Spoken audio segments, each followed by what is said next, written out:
సాత్వికుడును దీన మనస్సు కలిగిన యేసుక్రీస్తు నామం పేరట క్రీస్తునందున్న దేవుని ప్రియులారా, మీ అందరికీ హృదయపూర్వకమైన వందనములు తెలియచేయచ్చు ఉన్నాను. ఈ దినపు యేసయ్య కృపా వార్త అపోస్తలుడైన పేతురు గారు వ్రాసిన మొదటి పత్రిక 5వ అధ్యాయము 6వ వచనం.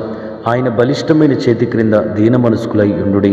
క్రీస్తునందున్న దేవుని ప్రియులారా, పరలోకమందు పుట్టిన మొట్టమొదటి పాపం గర్వం. ఆ గర్వం ఎవరిలో చొరబడిందో వారందరూ దేవుని వలన పరలోకము నుండి త్రోసివేయబడినట్లుగా మనకి పరిశుద్ధ గ్రంథం సెలవిచ్చుచున్నది.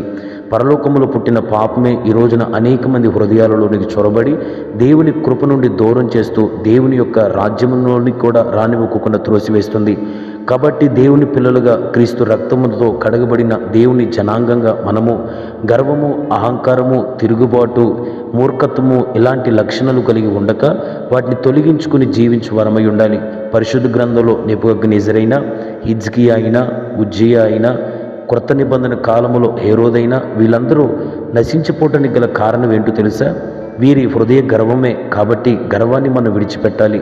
మన ప్రభు అయిన యేసుక్రీస్తు హస్తం చాలా బలమైనది. ఆయన బలిష్టకరమైన చేతుల క్రింద మనము దీన మనస్సు అనే ఒక అలంకరణను ధరించుకొని జీవించాలి. మన ప్రభు కూడా దీన మనస్సు కలిగిన వాడు, సాత్వికుడు. ఆయన పిల్లలమైన మనము కూడా అట్టి మనసును, గుణమును కలిగి జీవించాలి అనేదే ఆయన అభిలాష.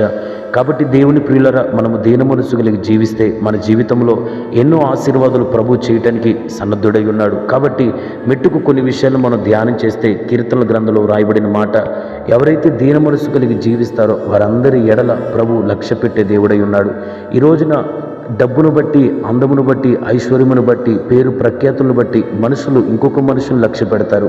అయితే మన దేవుడు ఇవేమీ లేకపోయినా ఒక వ్యక్తిలో దీనత్వం ఉంటే ఆ వ్యక్తి ఎడల దేవుడు లక్ష్య పెట్టి అతనిని ఎంతో ఆశీర్వదించే దేవుడై ఉన్నాడు. కాబట్టి మనుషుల ఘనత, మనుషుల మెప్పు కలిగించే వీటన్నిటిని బట్టి కాక మనము దీనత్వమును బట్టి ప్రభు దృష్టిలో మనం పడాలి. రెండో మాటను మనం పరిశుద్ధ గ్రంథంలో చదివితే, ఎవరైతే దీనులై ఉంటారో వారిని తప్పక మన ప్రభు హెచ్చించేవాడై ఉంటాడు. పిల్లరా, మనకు కలుగుతున్న శ్రమలలో, ఇబ్బందులలో, కన్నీళ్లలో మనం కొన్ని సందర్భాలలో దేవుడి మీద సనిగే స్వభావం కలుగుతుంది. అయితే దాన్ని పొరపాటున మనలోనికి రానివ్వక ఆయన బలిష్టకరమైన చేతుల కింద ప్రతి సమయాలలో దీన మనస్కులై ఉంటే, యోసేపును ఆశీర్వదించినట్లుగా, దానియేలును హెచ్చించినట్లుగా, దావీదుని హెచ్చించినట్లుగా తప్పక మన దేవుడు మనల్ని హెచ్చిస్తాడు. క్రీస్తు యేసు కూడా అన్ని నామముల కంటే పైనామం కలిగి తండ్రి యొక్క కుడిపార్శ్వమందు ఆశీర్వుడై ఉండేంతగా హెచ్చించబడటానికి గల కారణం ఆయన ఈ భూమి మీద ప్రదర్శించిన ఒక శ్రేష్టమైన దీన మనస్సు అనే గుణమే కదా. కాబట్టి మనమునట్టి గుణం కలిగి జీవిస్తే తప్పక ఏమందు పరమందు మన ప్రభు మనల్ని హెచ్చిస్తాడు. అంత మాత్రమే కాదు, మన ప్రభు దీన మనస్సు కలిగి ఎవరైతే జీవిస్తారో వారికి రక్షణ అనే దానిని అలంకరణగా అలంకరించి వారికి సదుపాయాలను కూడా సమృద్ధిగా అనుగ్రహించే దేవుడై ఉన్నాడు. పిల్లరా, ఆత్మ విషయమై ఎవరైతే దీన మనసు కలిగి జీవిస్తారో వారిదే పరలోక రాజ్యమని యేసుక్రీస్తు సెలవిస్తున్నాడు. ఈ మాటలన్నీ ధ్యానించండి. కాబట్టి ఈ లోకములో ఉండే కొద్ది కాలం మనం దీనులమై జీవిస్తే మనకి ఒరిగేదేమీ లేదు. పరలోక సంబంధంగా ఎన్నో ఆశీర్వాదాలు మనం సమకూర్చుకుంటాం. కాబట్టి దీన మనస్కులమై జీవించి ప్రభు రాకడ కొరకు మనం సిద్ధపడదుము గాక. ఆమేన్. ప్రార్థన.